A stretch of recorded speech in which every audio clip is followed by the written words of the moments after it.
One of the craziest stages in Solo Leveling Rise is the Ready as You'll Ever Be stage. This stage is crazy because when you beat the first boss, a second boss spawns in and you only have like 3 minutes to beat both of them, and they both got a lot of lives. The second boss, by the way, picks up shields. It's like, it's pretty, or a barrier. It's pretty crazy. It's actually really crazy. So how did I clear it? And we're going to talk about that today, and I'll give you guys some tips. I hope you guys enjoy. If you enjoy this video, if it's helpful for you in any way, please remember to hit that thumbs up. It goes a great way towards supporting the content. So if you enjoy this, hit the thumbs up and subscribe for more. All right, so everything I'm going to tell you in this video, by the way, also applies to the Igris fight if you are struggling with that fight as well. So there are several things to consider. The first thing I want to kind of mention is when it comes to building your team, try to make sure that you are building your team with light attribute, either weapons on Jinu or hunters on your team, right? So light attribute needs to be represented in some places to really make this easy, particularly if you're trying to take this on at a lower level. For me, I'm at level 39. When I cleared this, I was about level 30, maybe 29, level 30 in that area. And having light attribute hunters on my team was the biggest reason why I cleared it. Again, I'm gonna show you guys some gameplay. I'm not gonna use any shadows or anything like that. I can't depower my Jinu all too much, but anyway. So keep that in mind. Hunters and weapons on Jinu. We're going to talk about why that cube is there. We'll get to that in a moment. So in terms of hunters, you see we got Jinho, we've got Kim Chul. You don't really need to use these guys. The single best character for this entire chapter is actually Baek Yoonho. If you have Baek Yoonho, he is going to be amazing because he does a decent amount of damage. He's also a light attribute hunter, and he has break. He's got a high break skill. Well, actually, I don't know if it's high on the support skill, but the point is that he's a high efficiency breaker. He breaks on basically everything that he does if you wanted to use him in other pieces of content, but as it pertains to being on this team and using his support skill, he has a medium break chance here, and also has a defense decrease. So decreases defense by 20% for 10 seconds. So if you have him, he just dominates this entire area of the game. This entire chapter, he just shuts it down. And you want to make sure that you have break represented with a support character like him. I think Kim Chul may have some break somewhere on his support skill. Yeah, he does as well. You can do that too. But you want to have break represented because break is going to be a huge swing factor for you in terms of how much damage you're going to be able to output. So I would also recommend that your Jinu also has one skill at least that has break on it too, so you can more effectively break the opponents, right? So keep that in mind. Baek Yoonho is going to be one of the most important, if not the most important character to bring here. Byung-gu is really good too as a supporter or things like that, but I'm not the thing that you need the most, right? You can just make do with this. And if you have this, you don't really need Choi either. He's just here. You don't really need him. It could be whoever you want. It could be another light attribute SR if you have that character built up. It could be whoever. It doesn't really matter. My point is I would make sure you have 2 light hunters on your team. That will make this run very easy for you. And when I go through my video, I'll just leave Troy in. I'm not going to use the other SSR light hunters. So in terms of what else to work on, that's going to be the weapon. So I don't necessarily recommend this weapon for any real reason in particular, other than the fact that it's light and that it's been limit broken a number of times. So you can come in with, if you've got this sword, whether it has limit breaks in it or not, you can take this. If it has more like awakening limit breaks, whatever they're called in this game on it, those extra little star things, if it has more of those, then that's perfect. The more the merrier, right? But you can take that thing if you have it. But the single best weapon here is the SSR weapon, the Huntsman, the gun one. So this is going to dominate this. It also has built-in light break damage as well. So this is going to be extremely strong here. If you have this weapon, you're not going to struggle with either of these 2 fights. Like seriously, because it's just going to dominate them. Especially if you happen to pull a duplicate of this and you put that dupe in. It is going to dominate this entire fight. So the bow is solid too. But if you needed a budget weapon, you can use a rarity weapon, and that would work out for you. Whichever one you want. You can use the guns, you can use the cube. The playstyle does differ, the abilities do differ. It just kind of depends on what you want to do specifically. But nonetheless, I really like the rare weapons for a budget option, because you can limit break them a lot, and then they don't get a high like attacker HP. They get a lot of precision though, and I think precision is low-key the second most important stat in the game behind just flat attack. Flat attack is the most important stat in the game, and if you want to know more about that, I did a separate video that'll pop up on the screen that you are watching right now when this video is near its end. So stay tuned for that. Make sure you don't click off too early. And you can go there and watch that video as well. But anyways, light attribute is the name of the game. That's the most important thing. So what I'm going to do is I'm going to run the lustrous dragon sword because I like the playstyle of this one. It's just a level 20 SR weapon, has a couple of dupes in it, but that, I mean, who cares? That's not the most determining factor. But one thing I'll also say to summarize this, now, these aren't the best artifacts for some of these guys. I honestly just started auto-click equipping. I have a lot of stuff, and I'll go through and I'll fix this later. Don't do what I'm doing too much, though. Make sure you're mindful of what you're putting on, because it does cost gold, if I recall correctly, to swap these artifacts around. So also, if you're going to work on a weapon specifically for this, be mindful of how much investment you put into those weapons if you don't plan to use them in the future as well, because gold is very finite in this game. It's very hard to get a lot of gold if you're not spending money. So I like this set, although I think this set fits my plum sword much better because it's a full crit set. But nonetheless, artifacts. Artifacts are one of the most important. They may be, artifacts probably are the single most important item to use in this entire game. Obviously full sets and stuff like that, especially when you get like gold, not just these like lower rarity ones, but when you get gold ones.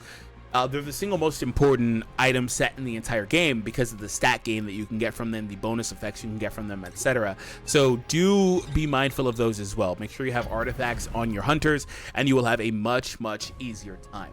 So when we get to the second boss, I might have mentioned this earlier, ignore the lobies, the little grunts on the board. They're just kind of running around being annoying. Just go straight for the second boss, because the stage ends whether you beat those other guys or not. The stage ends the second you beat that second boss. So we're going to now get started here and test this out. I've actually got my weapons in the wrong order from what I'm used to, but whatever. I have the plum sword still on. I thought I actually took that off. It's all right. It's not the craziest thing. It just looks really nice. It's arguably the best weapon in the game, but it's not meeting my criteria for today's video. So we're actually going to shift over to the light sword and go there. Shadow step. Okay. So my guys are on auto. They're just going to be randomly showing up. But you see, I think Kim Tool, maybe it was Jinho, one of them also gave me a barrier, so that's nice too. You like the barriers, obviously. The shields, or whatever they're called in this game. Thank you. Okay, shadow step again. And I've already got him nearly dead. Look how much damage this sword is doing, by the way. This sword is blitzing through his life bar. It's crazy. Now, again, my Jinnu is stronger than yours will be, though, by default. Despite me not using my best setup for weapons and stuff, mine is stronger than yours will be because he's just higher level, right? So obviously, when you go back and play an older stage, when you're higher level, you'll have a much easier time. That goes without saying. That's pretty obvious. But I hope you guys are able to take away from this video the main points, because that's where this mainly is. Mine is stronger than yours will be. Mine has improvements in the skills, probably better artifacts, even though my artifacts aren't great. It's a lot of different things. But I'm already like nearly done with this stage. So keep that in mind. I'm going to go for this ultimate here. But this sword did really well. I want to run it again, actually. We're going to take off the plum sword. I'm going to lose a lot of stats for that, but I want to take it off. We're going to run it again. Okay. I'm not even using my skills. I'm just like basically doing the basic attack. That's it. That's all I really was doing this whole fight. Literally, that's all I did. And shadow steps. The shadow step is super strong. Like, all I did was basically just normal attacks. Oh man, but that stage was so hard when I ran it the first time.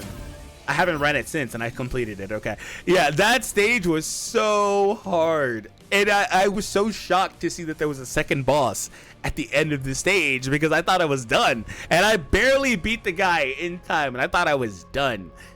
So we're gonna replay, and I'll bring something else random, but we will take the plum sword off, and I'll just bring something random.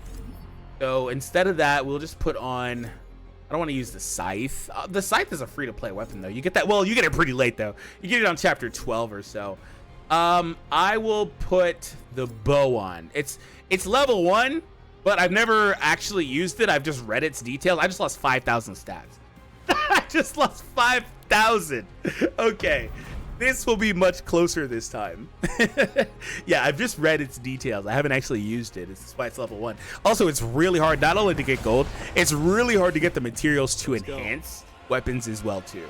It's like super hard. And then they have the audacity to run events where it's like level up Jinnu and his weapons, and then the next one's gonna be level up hunters and their weapons. And I'm like, bro, where are we getting the resources for this? Not even the gold. Where am I getting the enhancement materials? Like, all right, let me just focus on you. Where am I getting all this stuff? How about you stop hitting me? How about you stop hitting me? How about you leave me alone? We're gonna get the break soon. That's nice. Flying Raijin right there, my favorite.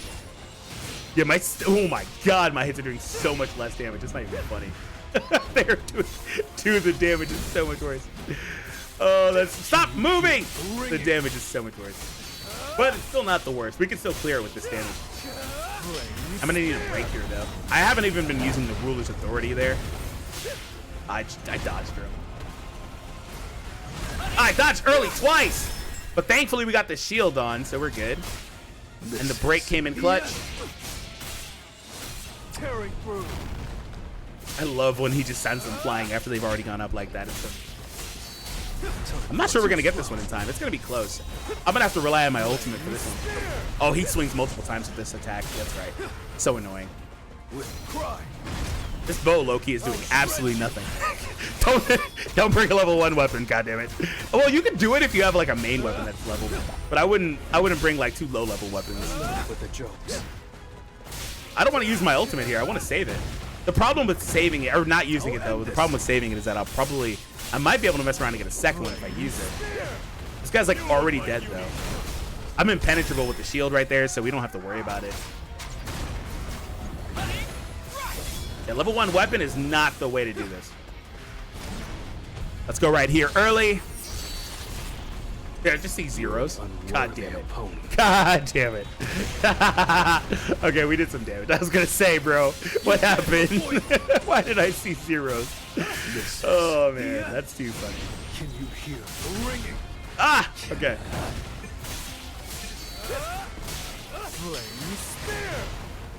Let's go there. And Ruler's Authority is super strong here as well because of the fact that it just bunches up all those lobies anyway and gets them out of the way, right? Ah, we're gonna be really close. This is gonna be super close. And he hasn't even picked up a stupid shield yet. Oh, I got it. Let's go. That was nothing. Yeah. I wasn't sure we were gonna get it. I got another triple S. Nice. I wasn't sure we were gonna get that. That one was really close, but we were able to get it. So ultimately, like I said, the most important thing is light attribute, whether that's hunters or weapon. Also, don't sleep on your, actually this one kind of got brought up a little bit later. Break is super important, obviously, too. We got a couple and those really helped me there, but do not sleep on the artifact sets. Those are very important as well. And also everything I said is also, it's a little bit less tricky, a little more tricky, I guess, depending on who you ask, the boss fight, just because there's so much more movement across the entire map for Igris, whereas there are just skills where like he's going to be teleporting, he shoots the other end of the map, blah blah blah, so it's a little bit harder to get it done in a certain time period. But the point is, pay attention to these passives, right? Like this one here uses a steel that does continuous damage. Also, we have this one here, break gauge, will it recharge, and things like that. So I hope you guys enjoy. Hit the thumbs up and subscribe. Again, if the video was helpful for you, I'd appreciate it if you help us hit our like goal. Hit that thumbs up. Also, if you want to see the other videos I talked about, they should be on the screen now.